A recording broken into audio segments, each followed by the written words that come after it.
18 May. Dearest Suzie, I got a nice long letter from you tonight. I ain't kidding you. You are going to keep on and spoil me. It is getting to the point now where I kind of just expect to find a letter when I come in at night. Today was a real quiet day for us. We had an operation, but it didn't amount to much. You explained about the insurance policy, but I was wondering if our premiums went up any because of Johnny. I still didn't get Minnie's letter. They might have made a mistake on the address. How long do you plan on staying up there? I know that my check will be $50 richer this month, and maybe more, so you should have plenty of money to make the trip. I want you to. In fact, I insist, and don't be disappointed if I don't get through. Sometimes you can, and sometimes you can't, but I will try. Yes, I am an instrument instructor. I'm also an aircraft instructor according to the Department of the Army, but I don't practice. I am still scared to death of autorotations. I do quite a bit of instrument training, though. In fact, I helped a captain up here get his helicopter instrument ticket last week. He didn't have one before, so he was pretty happy about that. Still no orders, but I look for them every day. They should be in soon. Well, I will close for tonight. I love you very much. I'm still counting days, but I hate to write them down on letters because they seem to go by so darn slow. Kiss the boys for me. Sincerely, Bill. In May of 1965, as Popi was flying missions out of Vinh Long and counting the days until he could come home, the war around him was escalating, politically, diplomatically, and violently. From the cockpit of a Huey, he wouldn't have seen the meetings playing out in Beijing or Washington, but the consequences of those conversations were continuing to shape the conflict he was flying into day after day. On May 13th, President Lyndon Johnson paused the ongoing bombing campaign against North Vietnam, Operation Rolling Thunder, in a cautious attempt to bring the North to the negotiating table.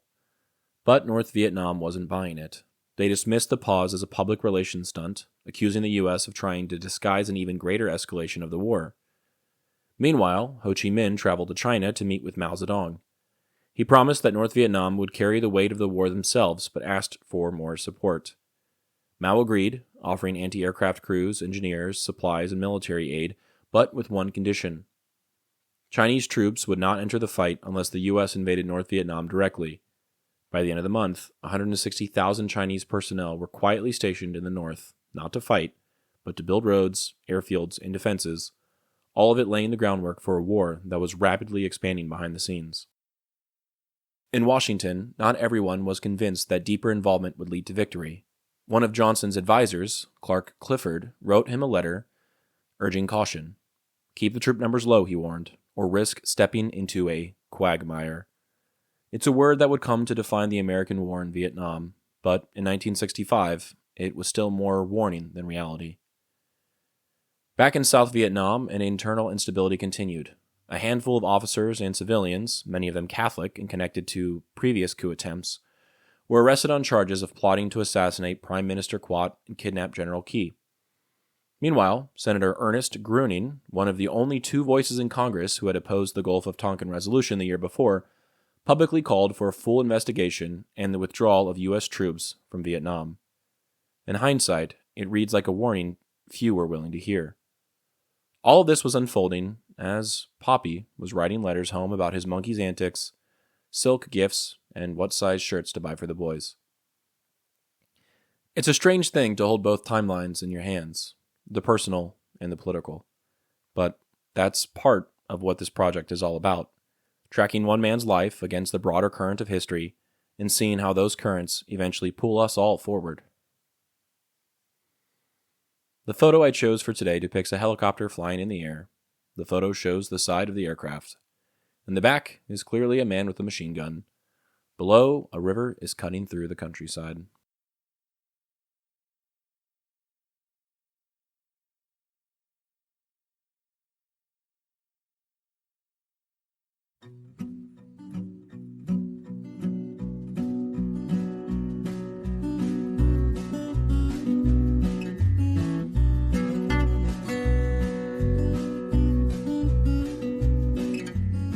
I'm Alex Lowy, and I hope you have enjoyed listening to this episode of Dearest Suzie, and receiving messages from the past that my Popi wrote exactly 60 years ago. I sincerely appreciate your time and interest. Please consider following the podcast on your preferred platform, and if you're enjoying it, I kindly ask that you take the time to rate the show and leave a review. Also, please follow the project on YouTube, X, and Instagram. All likes, comments, shares, and reviews will help grow the reach of this story. The links for these things should be in the description of this episode. Please feel free to email me at dearestsuziepodcast@gmail.com if you have anything you'd like to say. I'd love to chat or to hear about your stories as well. Thank you for listening, and God bless.